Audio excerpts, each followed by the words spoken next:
עושה שלום במרומיו, הוא יעשה שלום, הוא יעשה שלום עלינו, יעשה שלום עלינו, עושה שלום במרומיו, הוא יעשה שלום, הוא יעשה שלום עלינו, יעשה שלום עלינו, ועל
Shabbat Shalom.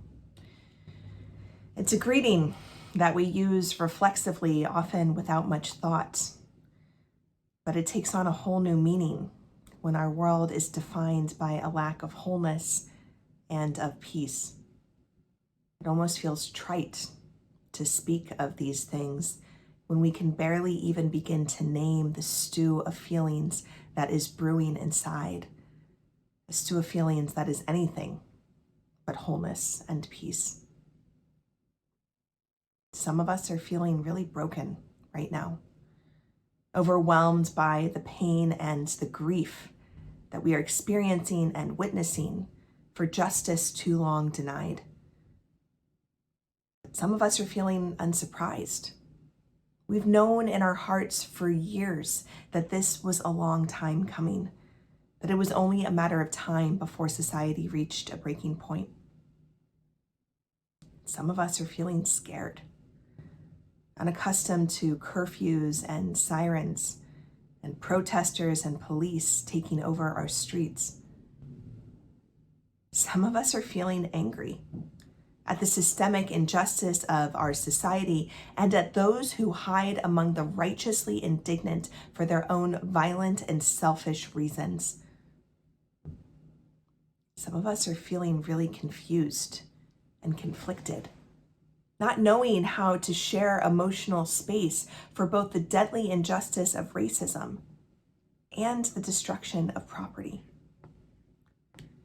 Some of us are feeling optimistic that as awful as this moment is, that within it there is something new, a possibility of something better to be born out of this moment.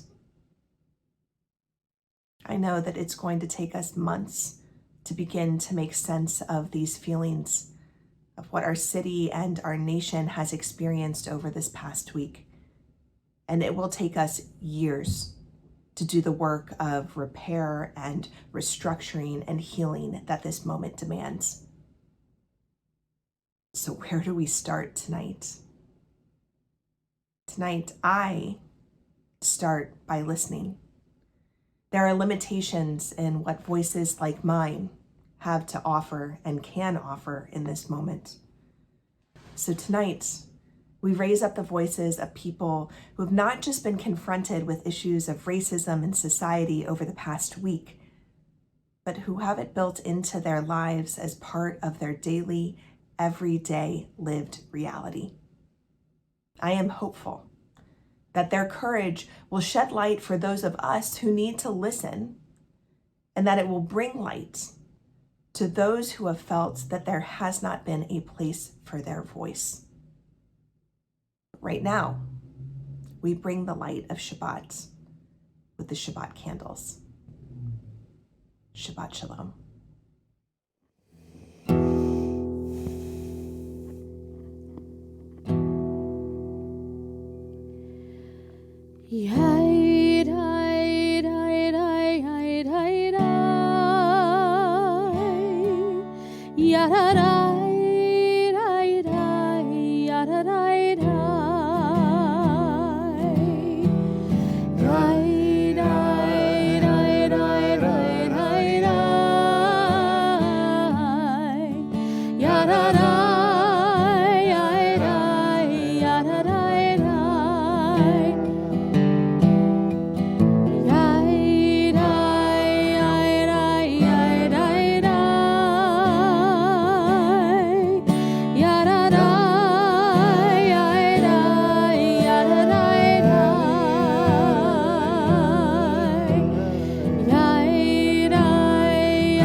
Had a couple technical difficulties there.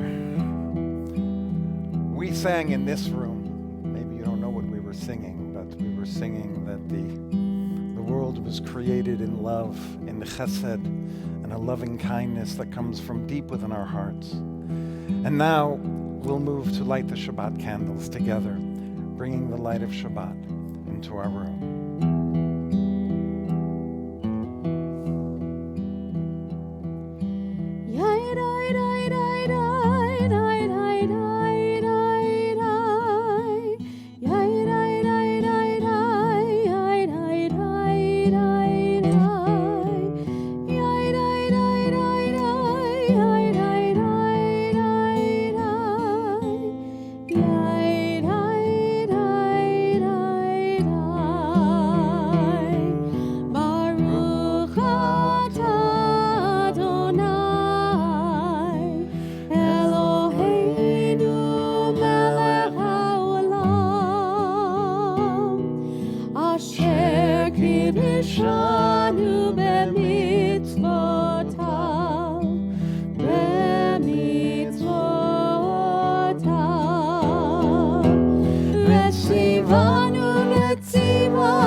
Tonight we're going to be hearing from several congregants, Jews of color in our congregation, to give us a perspective from them. So the first is Veronica Abney, and we'd like to welcome Veronica, who's going to get us to really begin thinking about the past week. "Burn, baby, burn," said the rioters. Chief Parker said, "They look like monkeys in the zoo." Martin Luther King said, "A riot is the language of the unheard." My first memory of urban rebellion is the Watts riots. I had just turned 14 years old. I recall my parents watching the news and repeatedly complaining about why people were destroying their own neighborhood. They really got on my nerves, partly because I was 14, but partly because I understood. The rioters were angry and they felt powerless. Okay? This is why I really felt excited when the protesters came into my neighborhood last Shabbat. Okay? And I was glad to see how diverse they were. I had some hope. I thought maybe the revolution will be televised. You know, it's like the old Gil Scott-Heron song. George Floyd was murdered. He was murdered the way runaway slaves were murdered. He was murdered like an animal. The cop whose name I refused to commit to memory was cold, with his hand in his pocket. He was like all the white men I've seen in photos who lynched black men and women throughout this country. Even though it's 2020, we still don't have an anti-lynching law on the books. Congress is still struggling through getting this bill passed. That blows my mind. It blows my mind the way it blew my mind to see the soul of George Floyd evacuate his body. What goes on in the mind of someone who thinks it's okay to kill another human being, an unarmed, innocent human being? And what goes on in the mind of someone who is not outraged by what we've all witnessed? We must all be outraged, and we must focus on achieving justice for all. Thank you, Veronica. You've given us a lot to think about as we enter into our Chazarat HaShavua, the review of the week.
We end Chazarat HaShavua with a song that was written for the civil rights movement and perhaps even Rosa Parks.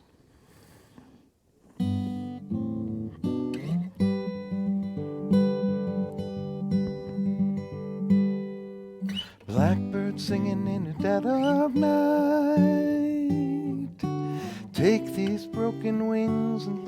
to fly all your life. You were only waiting for this moment to rise.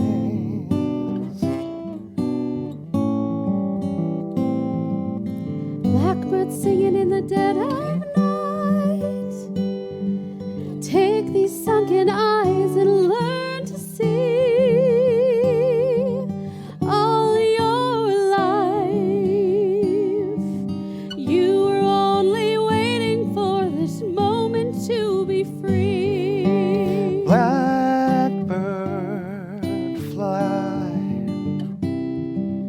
Blackbird fly Into the light of the dark black night.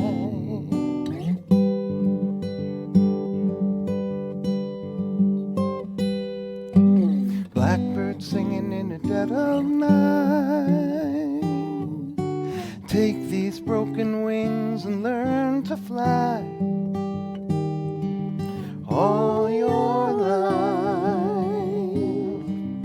You were only waiting for this moment to rise. You were only waiting for this moment to rise. You were only waiting for this moment to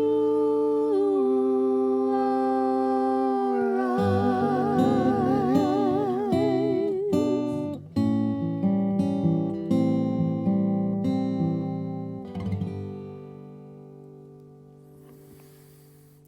And now we rise for the Baruch Hu.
Turn to the Shema. We need to listen. Menachem Mendel of Kotsk said that there is nothing more whole than a broken heart. So many of us feel as if our hearts have been broken this week. And what Menachem Mendel was talking about was listening to that broken heart. That the only road towards wholeness comes from recognizing when we're broken and putting it together. That's something we can all do together. So let us recognize our broken hearts let us concentrate on listening to them so that we can make each other whole.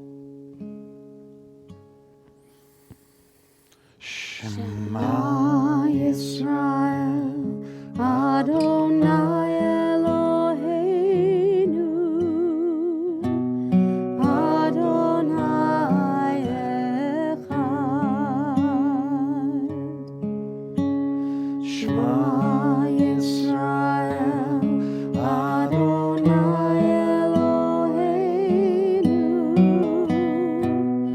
Adonai Echad.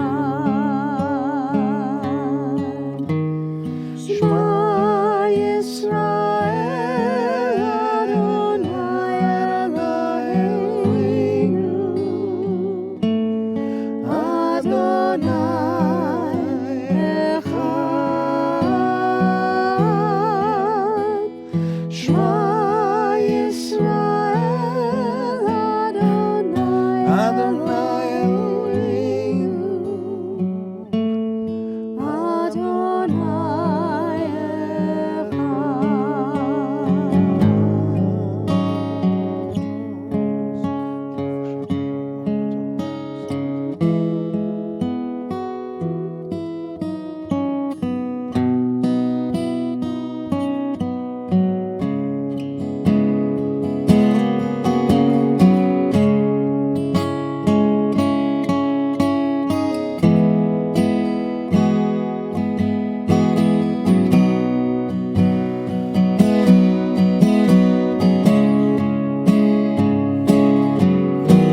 Shema Yisrael,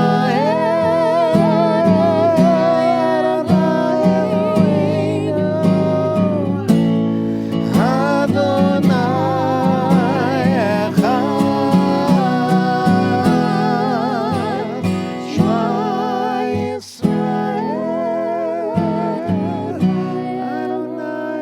Eloheinu,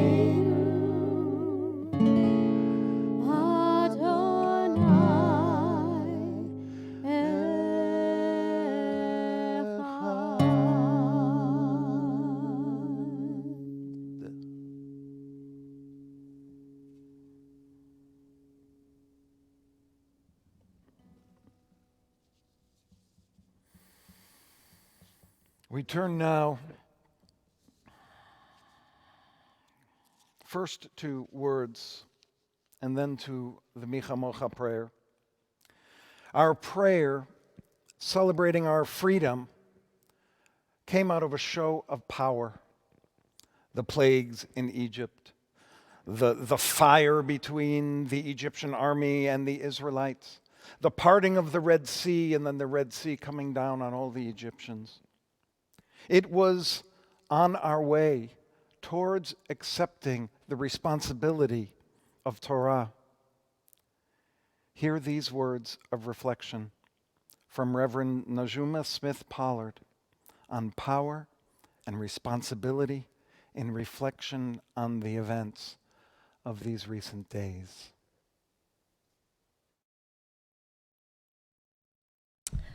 Good afternoon. It was just nearly 30 years ago, May 31st, 1992. I remember sitting at Fame Church as a member, choir member, usher board member, and listening to my father in ministry, Reverend Dr. Cecil L. Chip Murray, speak to us as we were wrestling with the 92 civil unrest, the outcome of the Rodney King verdict.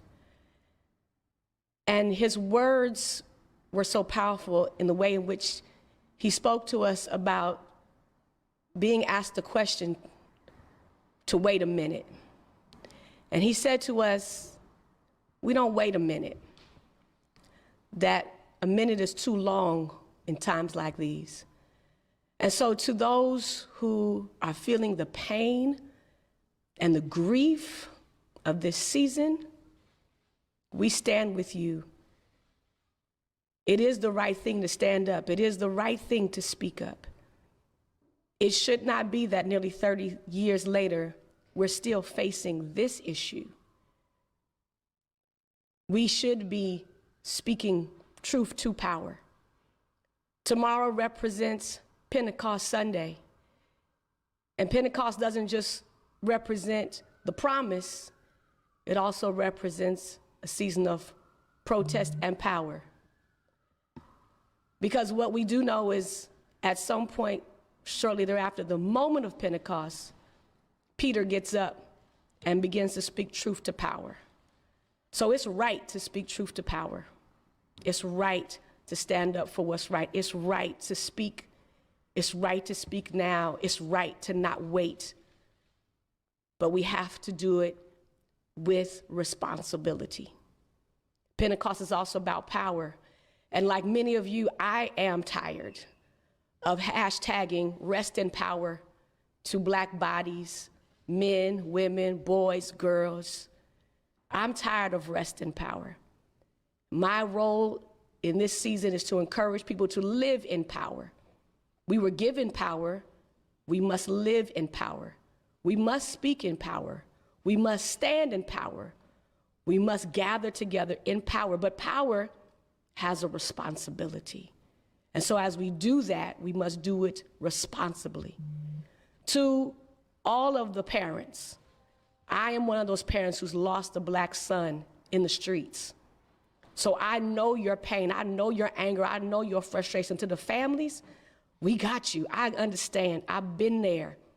I know what it's like to deal with a system that doesn't necessarily take the victim and their family at first. I understand that. So yes, in power we stand, in power we speak, in power we rise up, but power has a responsibility. And I'm tired of hashtagging rest in power. I want to live in power. I want you all to live in power. Dr. Murray, when he spoke 30 years ago, wanted us to stand and speak and to live in power. To the protesters, protest in power. And power is not always given. Sometimes you have to take it back. And so we stand in power, we speak in power, we live in power. And that's the right thing to do. To all of my faith leaders, my colleagues who are faith leaders, clergy of every kind, of every faith tradition. I'm just one of y'all, I'm just one, but there's many out there, many leaders out there. And we should be speaking in power, speaking truth to power, standing in power. But power has a responsibility for all of us. And we have to do that with responsibility when we take back our power. Because like you, I'm tired of hashtag rest in power. I want me, my children, my grandchildren to live in power. To those that are creating mayhem, we ask you to take a step back and let those who are fighting for the power to come under injustice take a step back and let those who are protesting in power, let those who are standing and speaking in power, let them do their work. We don't need no more mayhem. We've been there, done that. And so my prayer is that we all would live in power, stand in power, speak in power, because it is that time. And we're not waiting. We don't have to wait.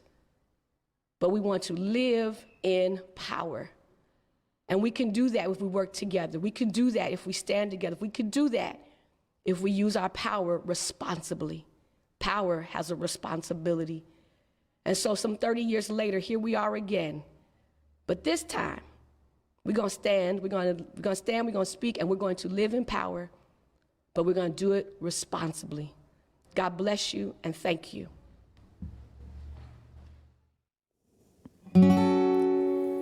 Who is like you, Adonai? Who is like you, Adonai?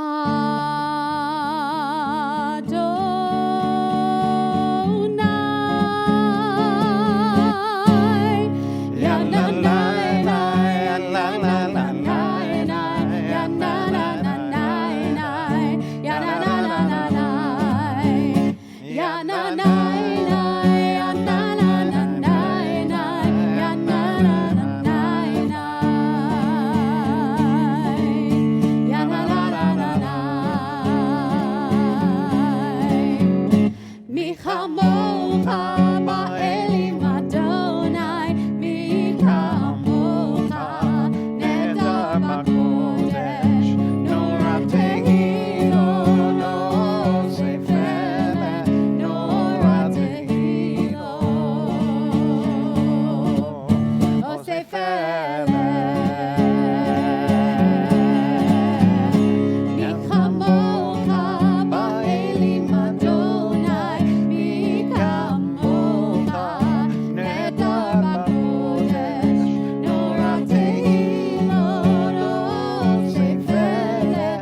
we move from the power of Michamocha into the peace of Ufros Aleinu.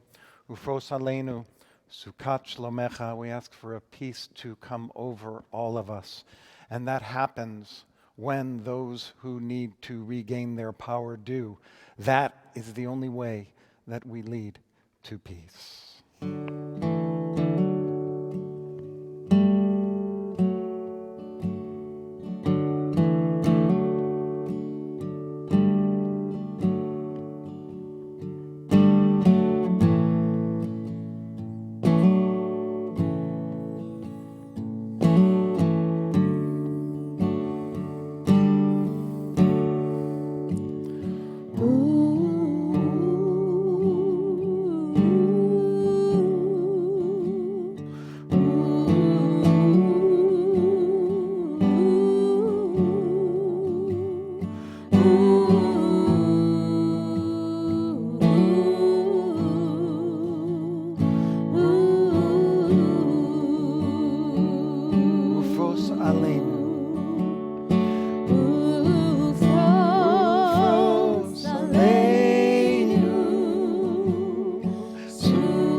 Our thoughts now turn to all those who we know are seeking healing, to those people we love and care about that are in our friend and family circle, but we put that circle out to embrace everybody, to say, if you're hurting, we want to pray for you.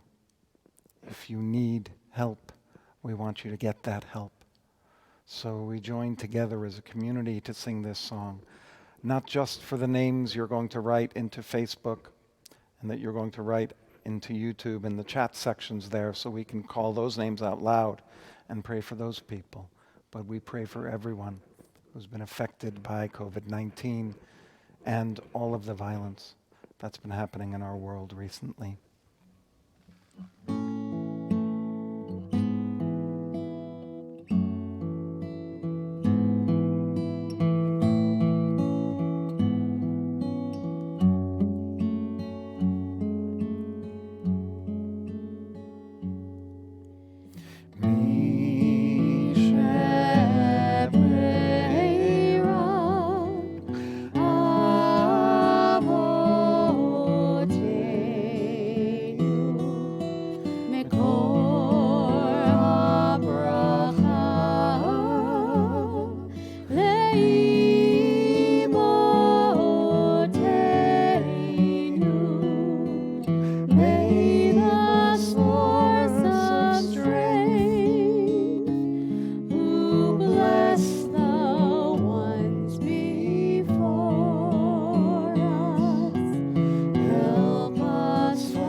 Williams, Abel Isaac Shore, Ann Bluxom, Jill Adler Moore, Marlene Wasserman, Ike Silverhart, Christina Silverhart, Denise Wall, Dan Weston, Leo Lithgow, all of our first responders, Larry Zuckerman, Bobby Herman, Derek Jackson, Haya Sura Batracha Leah, Hana Leah Bat Haya Sura.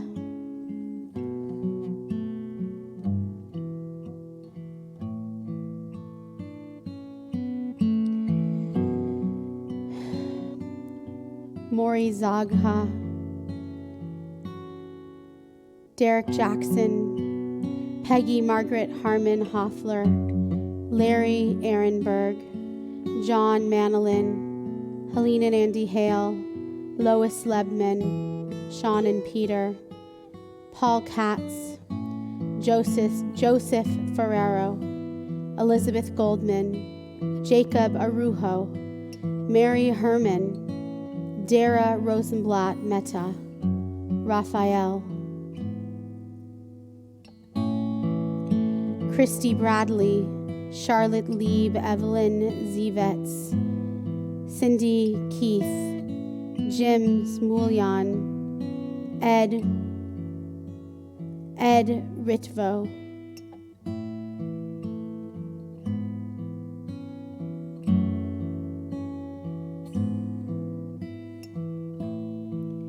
Dan Schwarzkopf,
Breonna Taylor, Ahmed, Aubrey.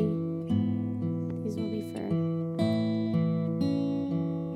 Emanuel Rodriguez, Larry Stemple, Alex Scobin. I apologize, the names for Kaddish will be read at the end of the service.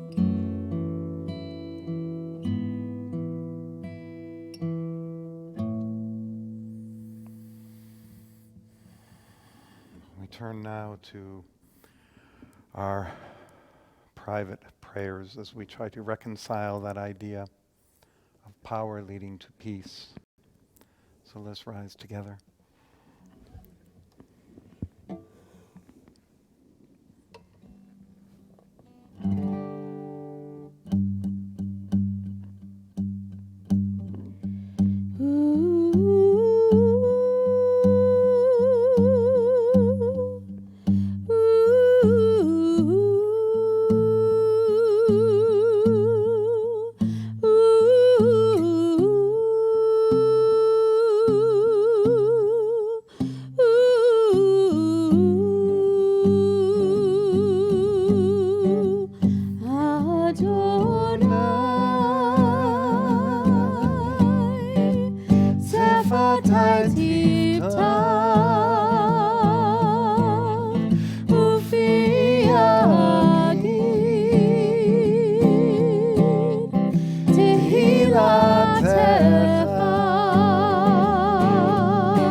Hello, Temple Emanuel of Beverly Hills. My name is Jelani Remy, and I'm a good friend of Lizzie Weiss and the Weiss family, so thank you for having me. We've been talking a lot about what's going on in the world and the injustices and the need for change, and Lizzie and I couldn't be more different, am I right? But we come from a place of love. We have love for each other and respect for each other, and we fell in love through the theater. So we thought, what better way to show our sign of hope than to sing a song together for all of you. So Lizzie, let's do it. This is the prayer.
In the midst of a crisis like this, it is easy to point fingers that the problem is over there.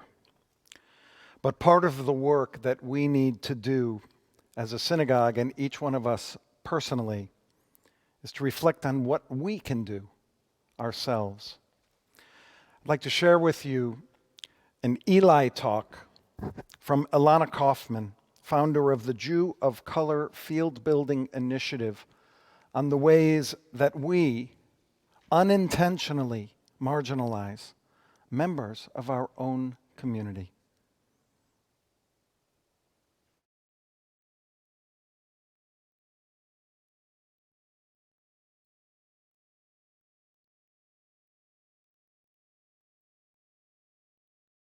Jews of color, well, we suffer because we have to deal with racism from both our nation and also our faith. My friend Ari, a monoracial black man, was running alongside a group of his white Jewish friends, and all of them were late to Torah study one day, when it was only Ari who was plucked out of the crowd by the security officer to be asked if he knew where he was going. It was racism that pulled Ari out of the crowd, and not one of his white friends. It was racism that empowered that security guard to ask an insincere question of Ari. And it was racism that made that Saturday morning the last Saturday morning Ari ever davened in shul. Racism from inside of the Jewish community pushes Jews of color away from the Jewish community, and that means we leave day schools and synagogues and Jewish organizations, and we seek our refuge elsewhere. Racism from inside of the Jewish community cleaves Jews of color from the Jewish community, and when we leave, we often just don't come back. And these experiences are uncomfortable and difficult to sit with. But polite harassment on the way to Torah study is a microaggressive expression of racism. Shuls and day schools not telling the truth about who is in the Jewish community and educating our young people to be in real dialogue and partnership and in real community building is a shanda and an expression of systematic racism. And having a continent filled with mainstream Jewish organizations so obviously absent of 20% of our community is an expression of institutionalized racism. And these consequences of racism from inside of our community are what must push us to make sure our Jewish future is different than our Jewish past. Thank you. If you'd like to hear more of Ilana, she will be coming to the synagogue in January, I believe January, so keep your eyes out for the advertisements for that. Now we'd like to hear from a member of our community, Anika Tours.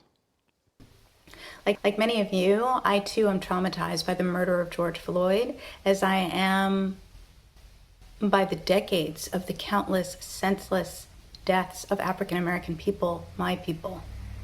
In anger and grief, I am also cautiously hopeful that change, marked by boiled over rage, marked by a relentless examination of the expendability of Black and Brown people, marked by an examination of the failings of our government, is pushing change to the horizon. I am grateful to activists for shaking us up.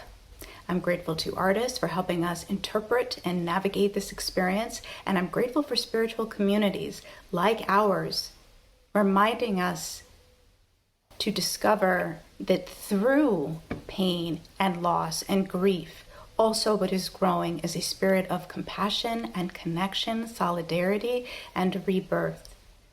We have a Jew of color task force in our shul. We have Jews of color that are part of our membership, and more Jews of color will become part of our membership for years to come. We have a great opportunity here to become an increasingly inclusive, strong, spiritually strong community. And I'm grateful to be sharing this community with all of you. Shabbat Shalom. Thank you so much, Anika. We move now to Aleinu, and if you'd like to start putting in the names of your loved ones that you want mentioned for Kaddish, please start doing that at this time. The Aleinu prayer into Bayom Hahu. This is for hope. Hope that we can come together as a human race and reach that point in the world where there will be no war, there will be no hatred, there will be no racism, there will be no prejudice, and the world will be one.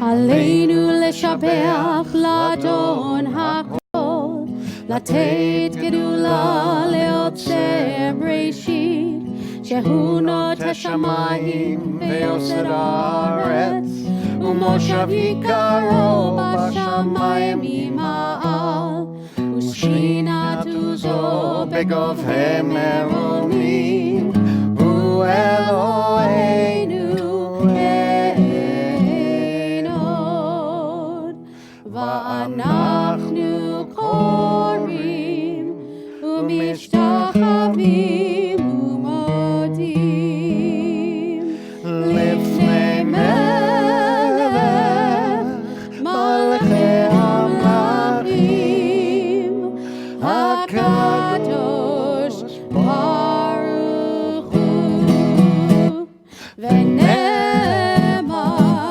והיה אדוני למלך על כל הארץ ביום ההוא, ביום ההוא יהיה אדוני אחד,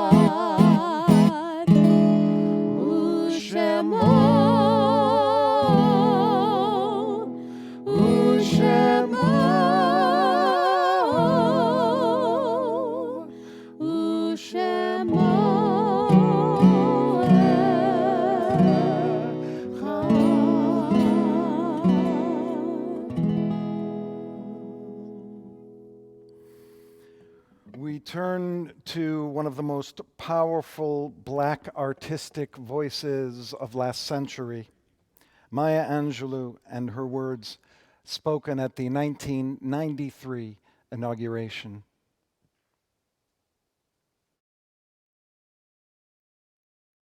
History, despite its wrenching pain, cannot be unlived, but if faced with courage, need not be lived again.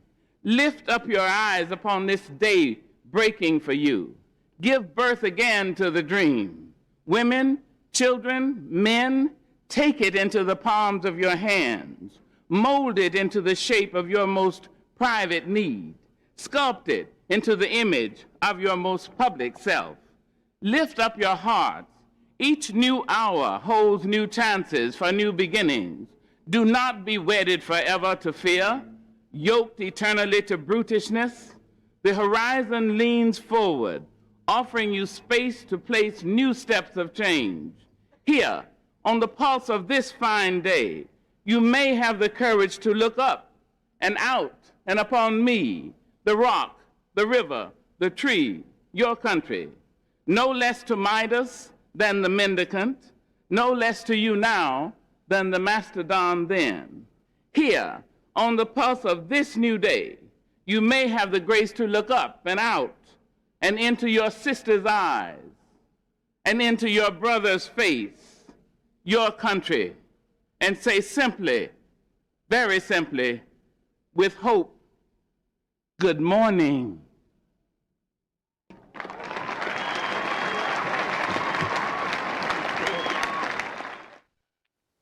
We now turn to Kaddish Yatom, and first we'll mention those names of those members of our congregational family who have died in the last 30 days and whose families are still in the midst of Shloshim.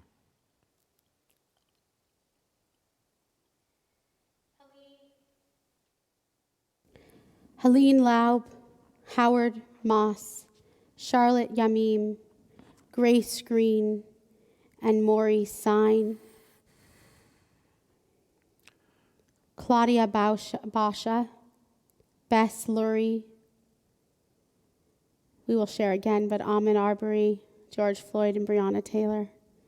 Michael Meth, Paul Hoffman, David Goldstein,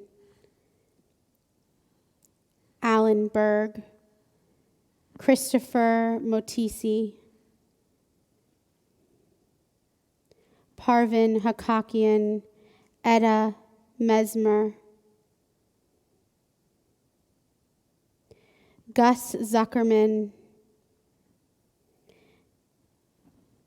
Mary Roseman Hodes, Marilyn Carnow, Ted Kramer, Mike Hughes, My Nana, Gertrude Aaron.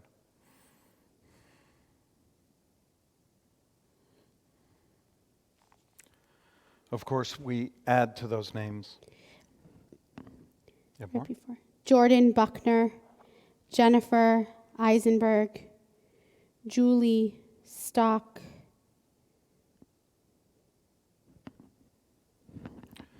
We include George Floyd, Breonna Taylor, and Ahmed Aubrey. We also include all of those that have no one to say Kaddish for them, all of those lost in the Holocaust, and those that have been lost in all of the violence we've experienced recently, and those who have been lost to COVID-19. and a few more. Ezra Izzy Singer, Jeff Rosati, Roz Simon,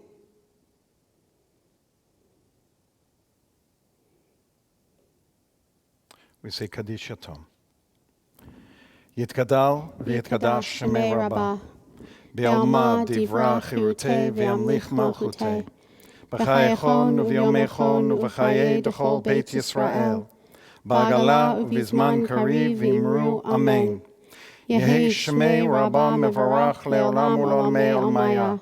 Yitbarach v'yishtabach v'yitpa'ar v'yitromam v'yitnaseh. V'yithadar v'yit'aleh v'yithalal Shemei d'kudusha b'richu. Le'ela min kol birchata v'shirata. Tushbechata v'nechemata. Damiran b'alma v'imru Amen. Yehi shalama rabba min Shemaya. V'chayim aleinu v'al kol Yisrael v'imru Amen. Oseh shalom b'mromav. Hu ya'aseh shalom. Aleinu ve'al kol Yisrael. V'imru. Amen. May the one who creates harmony on high create harmony amongst us and bring peace to this whole world. And we say, Amen. Amen. I'd like now for us to head over to Rabbi Adam Lutz.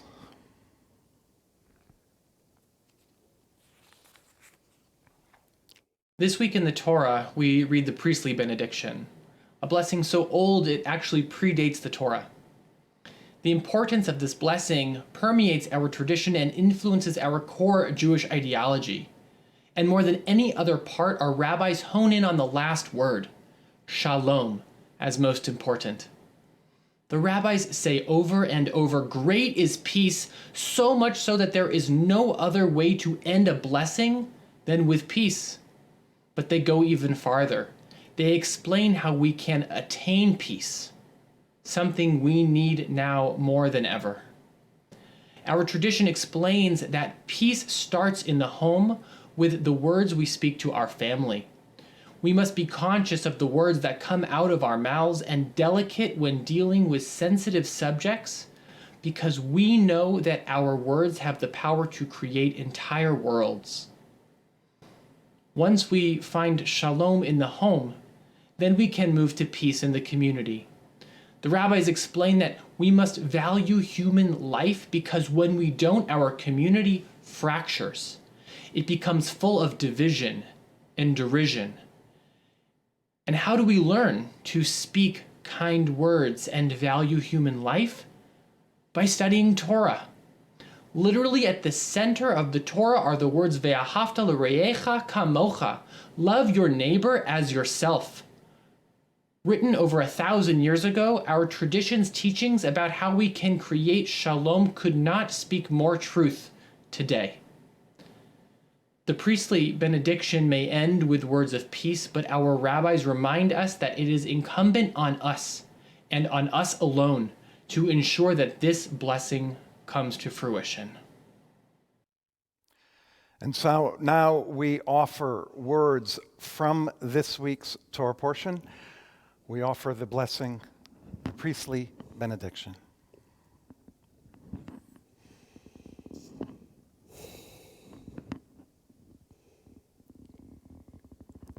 Yevarechecha Adonai ve'yishmerecha. May God bless you and protect you. Ya'er Adonai panav elecha v'chuneka. May God's face shine upon you, and may God be good to you. Yisa Adonai panav elecha ve'asem lecha shalom. May God's presence be with you, and may you receive the greatest gift of all, the gift of wholeness, the gift of peace. Now, just a short welcome from one of our presidents. I'm Kristen Jameson, one of your temple presidents. Along with my fellow presidents, Scott Stone, Myra Lurie, and Jeffrey Wharton, I want to express appreciation for this inspirational service. This has been an incredibly difficult week for everyone, and we are so fortunate to have our temple community as a source of comfort and direction. We know we have a long, long way to go, but Temple Emanuel is trying to be a beacon of light for the path forward. I want to thank all of our clergy, Rabbi Aaron, Rabbi Lutz, Cantor Weiss, and especially Rabbi Bassin for their talent and hard work putting together this service on extremely short notice. I also want to thank our congregants, Veronica Abney and Anika Tours, for their contributions to this service and for all that you do for the temple. I'm sure we all understand why we needed to postpone our Pride Shabbat, which was originally scheduled for tonight, until next week. We're looking forward to that service. Please join us. We're also looking forward to SNL at Emanuel sometime this summer. Shabbat Shalom. Thank you, Kristen. I did want to reiterate that Rabbi Sarah Bassin did an incredible job putting together our service this evening with all of the videos that we saw and the music, and everything was really due to her hard work, where she's pregnant and could have a baby any moment. So we thank her for her incredible dedication, and we look forward to that little Bassin Rhymer baby at some point. But thank you for putting the service together. We will end with a song of peace, Oseh Shalom.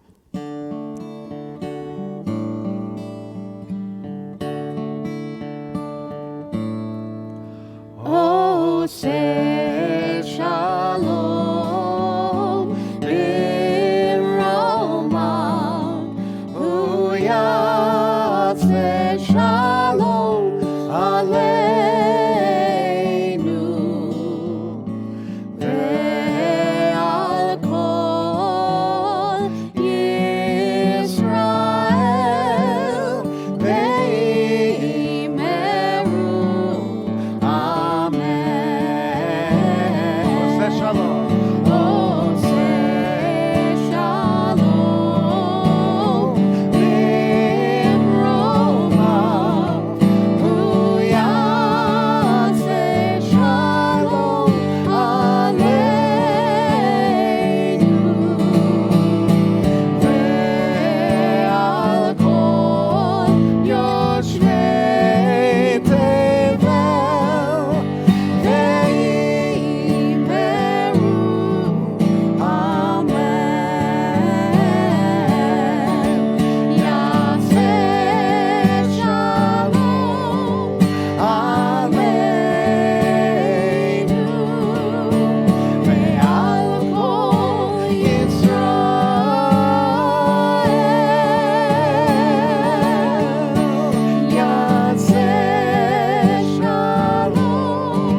Baruch atem bavoachem, baruch atem b'tzeitchem.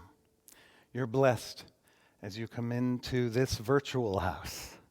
May you be blessed as you go forward. Shabbat shalom.